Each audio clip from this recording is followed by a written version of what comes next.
समय का सदुपयोग कैसे करें प्यारे,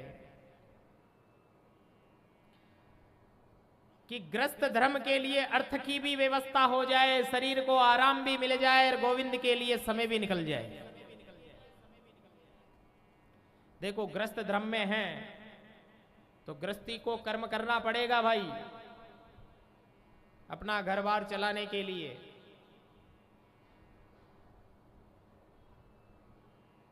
तो शास्त्र कहता है समय की 3 प्रकार से गणना है।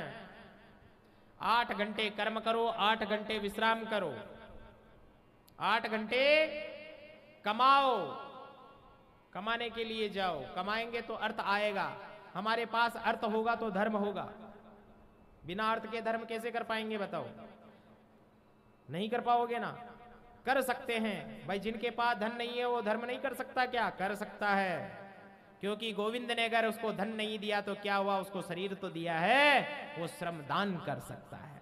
अरे ये श्रीमद् भागवत का पंडाल बना है, कोई मंदिर है, देवालय है, वहां जाकर के श्रमदान करो, वहां साफ सफाई इत्यादि का कर्म करो, वो भी एक पुण्य है। वो भी क्या है? एक पुण्य है भाई। जिसके पास धन नहीं है वो ये कर्म करे, और भगवान और गोविंद ने जिनको धन दिया है वो धन से दान करे। तो इसलिए 8 घंटे कर्म करो और 8 घंटे सो जाओ। कितने घंटे हो गए? हाँ 16 हो गए क्या? कितने बचे? समय कितने घंटों का होता है? 24 घंटे का समय होता है, और 24 घंटे में 8 घंटे कर्म के लिए गए, 8 घंटे सोने के लिए गए। पीछे कितने बचे? 8 घंटे बच गए माताएं। लाओ इधर दो। हम सब, मैं सबसे मांग रहा हूं कि वो 8 घंटे इधर दो, लाओ। कहेंगे महाराज समय तो मिलता ही नहीं। समय इसलिए नहीं मिलता प्यारे, क्योंकि समय की गणित को हमने ही बिगाड़ रखा है। समय की गणित को हमने ही बिगाड़ रखा है, इसलिए हमें समय नहीं मिलता है। अरे गुरुदेव कहते थे ब्रह्म से मिलना है तो ब्रह्म में जगो, ब्रह्म से मिलना है तो, बोलो जोर से, ब्रह्म से मिलना है तो ब्रह्म में जगो, ब्रह्म मुहूर्त में जगो अगर ब्रह्म से मिलना है।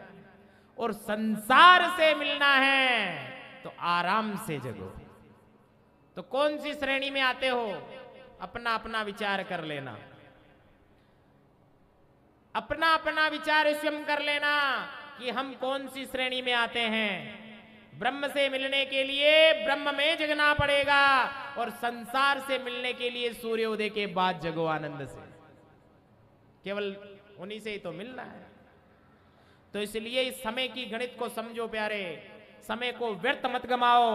ब्रह्म मुहूर्त में उठ जाओ, बिस्तर का परित्याग करो, गोविंद नाम सुमिरन करो, माता पिता गुरुदेव की सेवा करो, फिर ग्रस्त के लिए कर्म करो। और जो समय बचता है और भी, तो अपने ही घर में आसन लगा करके रामचरितमानस का पाठ करो, भागवत का पाठ करो, गीता का पाठ करो, स्वाध्याय करो। कुछ ना कुछ तो मिलेगा, या नहीं मिलेगा बताओ? मिलेगा ना। अरे जहां भी बैठे तो कुछ ना कुछ लेकर उठो। जहां भी हम बैठ गए ना, तो वहां से कुछ ना कुछ लेकर उठो। अरे गाय के गोबर से तो बुरे नहीं है ना अपन। गौ माता भी अगर गोबर करती है ना, और फिर उस गोबर को हम उठाएंगे तो बताओ उसके साथ क्या आएगा? क्या आएगा?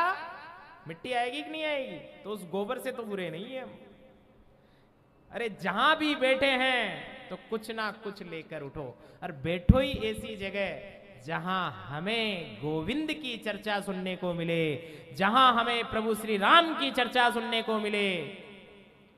संसार की जहां चर्चा हो वहां फिर गोविंद नहीं हो सकता, वहां फिर गोविंद नहीं हो सकता है। बोलिए कृष्ण कन्हैया लाल की जय। जय श्री, जय जय श्री।